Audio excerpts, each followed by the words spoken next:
আজকে শুনবেন প্রণয়ের অমল কাব্যের ষষ্ঠ পর্ব। ইরফান মাইরাকে নিজের থেকে সরানোর জন্য ধাক্কা দিতে গিয়েও থেমে যায়।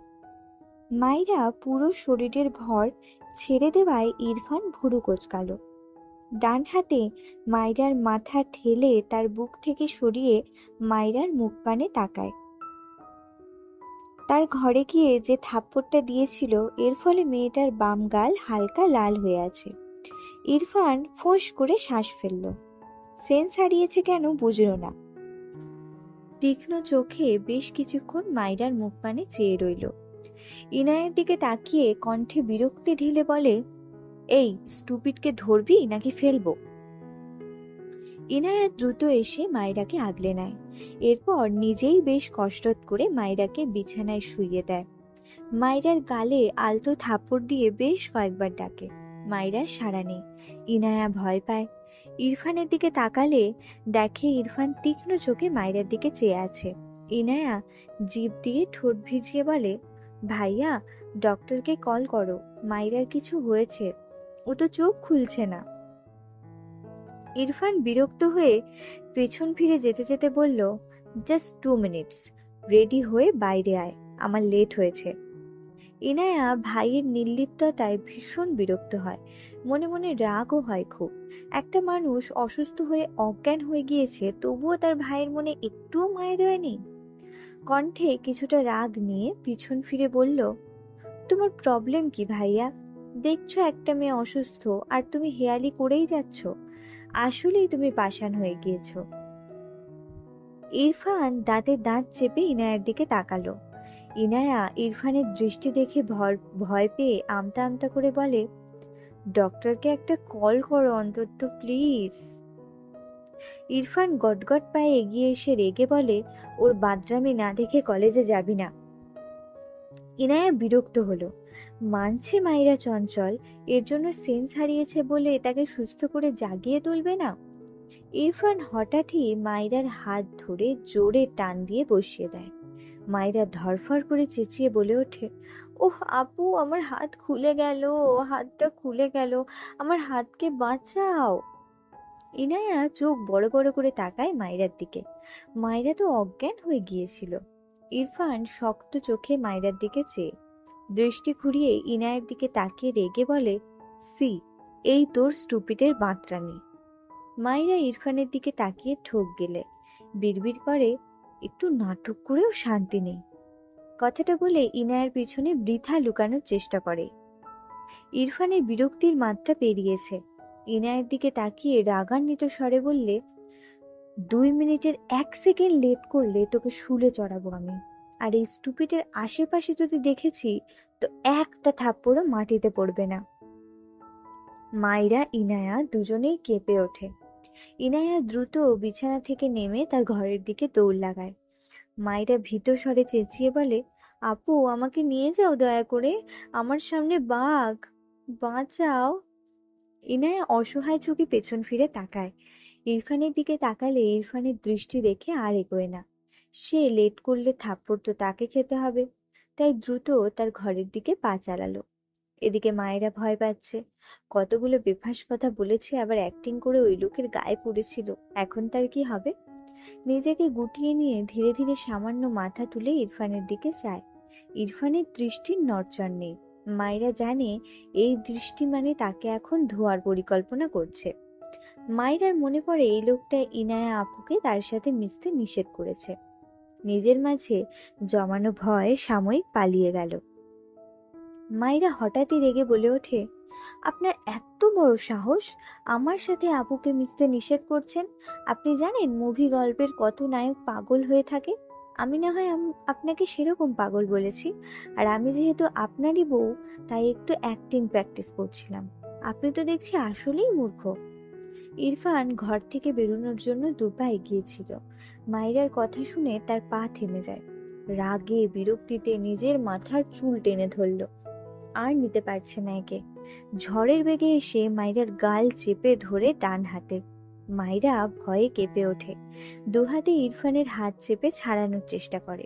ঢোক গিলে কিছু বলতে চায়, তবে ইরফান এত জোরে গাল চেপে ধরেছে কথা বলতে চাইলেও পারছে না। ইরফান নিজেই মায়রাকে ধাক্কা দিয়ে উল্টো ঘুরে দাঁড়িয়ে ফোঁস করে শ্বাস ফেলে। সবকিছু এত অসহ্য লাগছে। মায়রা কিছুটা ছিটকে বিছানায় পড়ে, দু হাতে দুগালে হাত বোলায়। ইরফানের ফিরিয়ে রাখা পিঠের দিকে চেয়ে বলে, আপনি আসলেই পাগল, আমার গাল দুটো যেন সরকারি পেয়েছে, উফ। ইরফান উল্টো ঘুরে মায়রার দিকে তেড়ে আসতে নিলে মায়রা বিছানা থেকে লাফ দিয়ে ওয়াশরুমের দিকে দৌড় দেয়। উদ্দেশ্য ওয়াশরুমে গিয়ে দরজা লাগিয়ে দেবে। ওয়াশরুম থেকে দুপা পিছিয়ে থাকা অবস্থায় ইরফান বড় বড় পা ফেলে এসে মায়রার হাত শক্ত করে টেনে ধরে। পেছন থেকে জাহারা বলে, কি করছো তোমরা? ইরফান মায়রার হাত ছাড়ল না, বিরক্ত হয়ে পেছন ফিরে তাকায়। মায়রা জাহারাকে দেখে ভীত কণ্ঠে বলে, আপু, এই জল্লাদকে নিয়ে যাও, যখন যা পারছে আমার সেটা ধরে টানছে শুধু। জাহারা চোখ বড় বড় করে তাকায়। মায়রা কথাটা বলেই শক্তি খাটিয়ে ওয়াশরুমের দিকে একটু এগিয়ে যেতে চায়। ইরফান পেছন ফিরে তাকানোয় বুঝতে পারেনি মায়রা পিছন দিকে পেছানোয় ইরফান নিজেও টাল সামলাতে পারেনি। মায়রার দিকে হেলে গেলে মায়রা ইরফানের ধাক্কা খেয়ে ঠাস করে বাথরুমের মেঝেতে পড়ে যায়। ইরফান নিজেও হুমড়ি খেয়ে পড়ে মায়রার উপর। বালতি ভর্তি পানি ছিল, সব ঢেলে পড়ে ইরফানের মাথায়। সে পানির গন্তব্য পথ হয় ইরফানের নিচে অবস্থানরত মায়রার মুখ। ইরফান হতভম্ব হয়ে যায়। মায়রা চেঁচিয়ে ওঠে, আল্লাহ, আমার কোমর, আল্লাহ গো বাঁচাও, আমায় মেরে ফেললো গো, এই স্বামী নামক অস্বামীটা আমায় মেরে ফেললো। ইরফান ধরপড় করে উঠে দাঁড়াতে নিলে পায়ের নিচে সাবান পরে পিছলে গিয়ে আবারও মায়রার উপর ঠাস করে পড়ে যায়। মায়রা আরো জোরে চেঁচিয়ে ওঠে। মেয়েটা মারাত্মক ব্যথা পেয়েছে। ইরফান দাঁতে দাঁত চেপে শক্ত হাতে মায়রার মুখ চেপে বলে, স্টপ ইডিয়েট। এত চিৎকারে রুমা নেওয়াজ সহ ইরফানের খালা এগিয়ে আসেন মায়রার ঘরে। রুমা নেওয়াজ এগিয়ে এসে বলেন, কি হয়েছে, এমন চিৎকার করছো কেন? ঘরের কোথাও মায়রাকে না দেখতে পেয়ে জাহারার দিকে তাকিয়ে বলল, মেয়েটা কোথায় চিৎকার করছে জাহারা? জাহারা ঢোক গিলছে বারবার, তার অনুভূতি বোঝা যায় না। কাঁপা হাতে ওয়াশরুম দেখিয়ে দিলে রুমা নেওয়াজ দ্রুত এগিয়ে যায় সেদিকে। ততক্ষণে ইরফান উঠে দাঁড়িয়েছে, ঝাঁকড়া চুল থেকে টুপ টুপ করে পানি ঝরে পড়ছে। রুমা নেওয়াজ এগিয়ে গিয়ে ইরফানকে এই অবস্থায় দেখে বিস্ময় কণ্ঠে বলে, এ কি, তুমি ভিজলে কি করে? ইরফানের মস্তিষ্কে দাউ দাউ করে আগুন জ্বলছে, দুহাত মুষ্টিবদ্ধ করে দাঁড়িয়ে রইল। মায়ের কথার উত্তর করল না। ইরফানের খালা ওয়াশরুমের ভেতরে নজর করলে মায়রাকে ভেজা বেড়াল হয়ে ওয়াশরুমের মেঝেতে শুয়ে থাকতে দেখে অবাক হয়ে বলে, আরে, এ মেয়ে ওখানে শুয়ে কি করছে? মায়রা ধীরে ধীরে উঠে বসে, ডান হাত কোমরে রাখে। সকালের কাণ্ডগুলোর পর শরীরে যা একটু একটু ব্যথা ছিল এখন সেগুলো 1000 গুণ বেড়ে গিয়েছে। সব এই বেয়াদব লোকের জন্য। শাশুড়ি, খালা শাশুড়ি কাউকে খেয়াল না করেই চেঁচিয়ে বলে ওঠে, এই অসভ্য লোক, আপনি কি আর শোয়ার জায়গা পাননি? আমার মতো একটা মাসুম বাচ্চার উপর এসে আপনাকে শুতে হলো। অসভ্য লোক একটা, সুযোগ সুযোগ খুঁজে বেড়াচ্ছে আমার ইজ্জত নেওয়ার, নয়তো ধূপধাপ মেরে দেওয়ার। আমার কোমর খুলে গেল বোধহয়, বেয়াদব লোক একটা।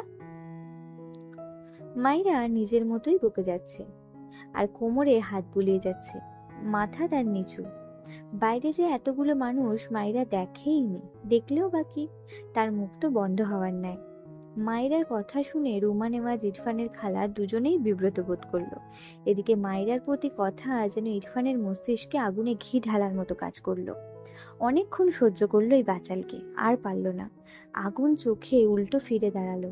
মায়রাকে এক ঝটকায় তুলে বাম গালে সর্বশক্তি দিয়ে থাপ্পড় মেরে দিল। মায়রার দুর্বল শরীরটা নিয়ে হুমড়ি খেয়ে পড়ে, মাথা গিয়ে ঠেকে ওয়াশরুমের মেঝেতে। মেয়েটা ফুপিয়ে কেঁদে ওঠে। রুমা নেওয়াজ দ্রুত এগিয়ে এসে ইরফানের হাত ধরে টেনে বলে, ইরফান, ও ছোট মানুষ, মেরো না।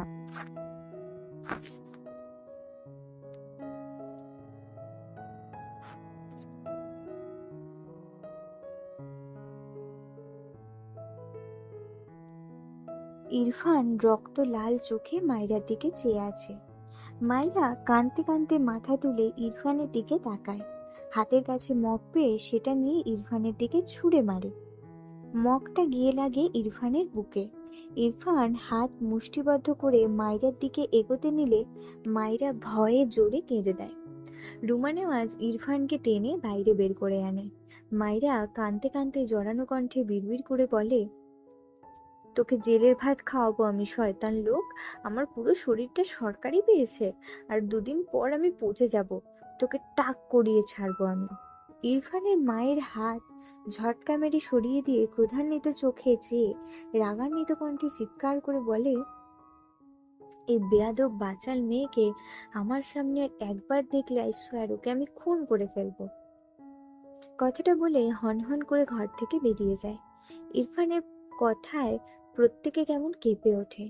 যাহারা যদিও ভয় পেয়েছে ইরফান ভাইয়ের এত রাগ দেখে, তবে খুশিও হয়েছে। এতক্ষণ যে উল্টোপাল্টা ভেবেছে সব হাওয়া হয়ে গিয়েছে। মায়েরার ওপর বিরক্ত হলো। এই মেয়েটা আসলেই অসহ্য, ফালতু কথা বলার স্বভাব। ইনায়া রেডি হয়ে এসে তার ভাইকে ভেজা বেড়াল হয়ে মাইরার ঘর থেকে বেরিয়ে যেতে দেখে অবাক হয়। মাইরা আবার কি করলো? দ্রুত ঘরে ঢুকে ভেতরে তার খালাতো বোনকে দেখে আরো অবাক হয়। এর মধ্যে রুমা নেওয়াজ এগিয়ে গিয়ে মাইরাকে ধরে ওঠালো। মাইরা দাঁড়াতেই পারছে না। রুমা নেওয়াজ দীর্ঘশ্বাস ফেললেন। মাইরাকে ধরে ওয়াশরুমের বাইরে আনে। ইনায়া মাইরাকে এভাবে দেখে ভয় পেয়ে যায়। দৌড়ে গিয়ে মাইরাকে ধরে ধীরে ধীরে এনে বিছানায় বসায়। রুমা নেওয়াজ মাইরাকে ছেড়ে রেগে বললেন, তোমার মুখটা বন্ধ রাখতে পারো না? মাইরা কান্নামাখা চোখে বলে, আপনার ছেলেকে একটু বললেই তো হয় হাত না চালাতে। কতগুলো মেরেছে আমায় আজ। রুমা নেওয়াজ বিরক্ত হয়ে তাকিয়ে রইল। মাইরাকে রেডি হয়ে থাকতে দেখে ভুরু কুঁচকে বলল, রেডি হয়েছ কেন? মাইরা 2 হাতে চোখ মুছে ভাঙা গলায় বলল, আমি আপুর সাথে আপুর কলেজে যাব। রুমা নেওয়াজ ইনায়ের দিকে তাকিয়ে বলল, আজ কলেজ যেও না। দেখো কোথায় কোথায় ব্যথা পেয়েছে। এ তো মুখ বন্ধ রাখতে পারে না। ইরফানকে বলে কি লাভ আছে? দুটোই 2 মেরুর। তোমার বাবা তো বিয়ে দিয়ে উদ্ধার করে ফেলেছেন, এখন যত জ্বালা হয়েছে আমার। তারেক নেওয়াজ বাইরে থেকে ফিরে স্ত্রীর কথা অনুসরণ করে মাইরার ঘরে এসে বলে, কি হয়েছে? স্বামীর কণ্ঠে রুমা নেওয়াজ পেছন ফিরে তাকায়। দাঁতে দাঁত চেপে বলে, কিচ্ছু জানি না আমি। মেয়েটা মরে গেলে জেলের ভাত খেয়েও বসে বসে। তারেক নেওয়াজ ভুরু কুচকালো। এগিয়ে এসে মাইরাকে দেখে অবাক হয়। চোখ মুখ লাল হয়ে আছে, কেঁদেছে বোঝাই যাচ্ছে। দুগাল অসম্ভব লাল হয়ে আছে। রুমা নেওয়াজ আর কিছুই বলল না। তার অসহ্য লাগছে এসব। তিনি খুব ভালো করেই জানেন তার ছেলে কেমন একরোখা। এজন্য বিয়ের আগেই স্বামীকে বারণ করেছিলেন। কিন্তু তার স্বামী তো আরেকজন, কেউ তার কথা শোনে না। এখন তার বাসায় পড়ে পড়ে একটা মেয়ে এভাবে মার খাচ্ছে আর সে দেখছে। ব্যাপারটায় তিনি যেমন বিরক্ত তেমনি আহত। তারেক নেওয়াজ গম্ভীর মুখে মায়ের দিকে চেয়ে থাকলো কিছুক্ষণ। এরপর গম্ভীর গলায় প্রশ্ন করে, ইরফান তোমায় আবার মেরেছে আম্মু? মাইরা চোখ তুলে তাকায়। তারেক নেওয়াজের গম্ভীর গলা শুনে মাইরা অবাক হয়। মাইরাকে চুপ থাকতে দেখে তারেক নেওয়াজ ধমকে প্রশ্ন করে ওঠে, কি হলো বলো?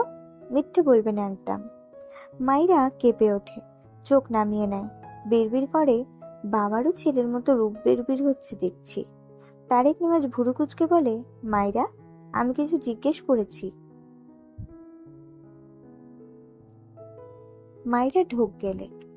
তারেক নেওয়াজ তাকে আম্মু ছাড়া ডাকে না, এখন নাম ধরে ডাকলো। তার মানে সিরিয়াস রেগেছে। মায়ের ছোট মাথায় এটাই খেললো। মাথা উপর নিচ করে সম্মতি দেয় ইরফান তাকে মেরেছে। তারেক নেওয়াজের রাগে কপালে রগ ফুলে উঠল, আর একটা কথাও বলল না। ইরফানের খালা জাহারা ঘর থেকে বেরিয়ে যায়। তারেক নেওয়াজ পকেট থেকে ফোন বের করে কাউকে কল করে, ভার্সিটি যাওয়ার আগে আমার সাথে দেখা করে যেও। শুদ্ধ একটা ক্যাফের দিকে যাচ্ছিল। সে আর ইরফানের যাওয়ার কথা, একসাথে মিট করার আছে। এরপর সেখান থেকে একসঙ্গে ভার্সিটি যাবে, এজন্য আগে আগে বেরিয়েছিল। মামার কথায় অবাক হয়। নীরমের সম্মতি দিয়ে কল রাখে। এরপর ইরফানের নাম্বারে কল দেয়। ড্রাইভ করতে করতে বেশ কয়েকবার ইরফানকে কল করলো, ফোন তুলল না। শুদ্ধ ভুরু কোচকাল। কি হয়েছে? মামার কণ্ঠ যদিও গম্ভীর, তবে আজ একটু বেশিই অদ্ভুত ঠেকল। ইরফানও কল ধরছে না। খানিক চিন্তা হলো, ফোন রেখে গাড়ির স্পিড বাড়ায়। ঘর থেকে সবাই বেরিয়ে গেলে মাইরা ইনায়াকে বলে, আপু, বাবা কি অনেক রাগে? ইনায়া মলিন মুখে বলে, কিছুটা। যখন প্রয়োজন পড়ে তখনই একটু রাগে। মাইরা এলোমেলো হিজাবটা মাথা থেকে খুলে ফেলল। এরপর ধীরে ধীরে বিছানায় গিয়ে শুয়ে বলল, আপু, তুমি কলেজ যাও, আমি আরেকদিন তোমার সাথে যাব। একটু থেমে ভাঙা গলায় বলল, কোমরে অনেক ব্যথা পেয়েছি আপু। ইনায়ের কান্না পাচ্ছে। মাইরার মাথায় হাত বুলিয়ে বলল, কলেজ না গেলে কিচ্ছু হবে না, তুমি কিছু খেয়ে ব্যথার ওষুধ খেয়ে নাও, তাহলে সব ঠিক হয়ে যাবে। মাইরা মৃদু হেসে বলল, তুমি খুব ভালো আপু। ইনায়া কিচ্ছু বলল না, মাইরার দিকে চেয়ে রইল। গাল দুটো কেমন লাল হয়ে আছে। মাইরা চোখ বুজে দাঁতে দাঁত চেপে আছে। কোমরের ব্যথা মেয়েটাকে কাবু করে নিয়েছে, তাই কথা বলছে না হয়তো। মায়ের কথা ভীষণ মনে পড়ে। সব সময় হাসি খুশি মেয়েটা হঠাৎই ফুঁপিয়ে উঠল। ইনায়া ভয় পেয়ে বলে, মাইরা, বেশি ব্যথা করছে? মাইরা কান্নাগুলো গিলে নিল বহু কষ্টে। অতঃপর দুহাতে চোখ মুছে মলিন হেসে বলল, আপু জানো, ছেলে মেয়েরা যখন অনেক অসুস্থ হয় তখন তাদের মা ছেলে মেয়েদের অনেক যত্ন করে আগলে নেয়। এই জিনিসটা ভীষণ সুন্দর না বলো? ইনায়া ভুরু কুঁচকে তাকিয়ে রইল মাইরার দিকে। মাইরা কেন বললো এই কথাটা? মাইরা হঠাৎই হেসে বলল, আপু, তুমি কলেজ যাও, আমি ঠিক আছি। ইনায়া রেগে বলল, তুমি আসলে অনেক বড় মাইরা, কিন্তু আমি আপাতত তোমার বড় বোন, তাই আমার কথা তোমাকে শুনতে হবে। কোথাও যাব না আমি, তুমি চুপচাপ থাকো। আমি খাবার আনছি, খাবার খেয়ে ওষুধ খাবে, বুঝলে? কথাগুলো বলে ইনায়া বিছানা থেকে নেমে দাঁড়ালো। এরপর ঘর থেকে বেরিয়ে যায়। মাইরা মৃদু হেসে ইনায়ার দিকে তাকিয়ে রইল। বিড়বিড় করে, এই আপুটা বেস্ট আপু। শুদ্ধ ইরফানদের বাসায় এসে ইরফানের ঘরে যাওয়ার জন্য দোতলায় উঠতে নিলে তারেক নেওয়াজ বলে, তোমাকে আমার সাথে দেখা করতে আসতে বলেছি, ওই বেপরোয়া ছেলের সাথে নয়।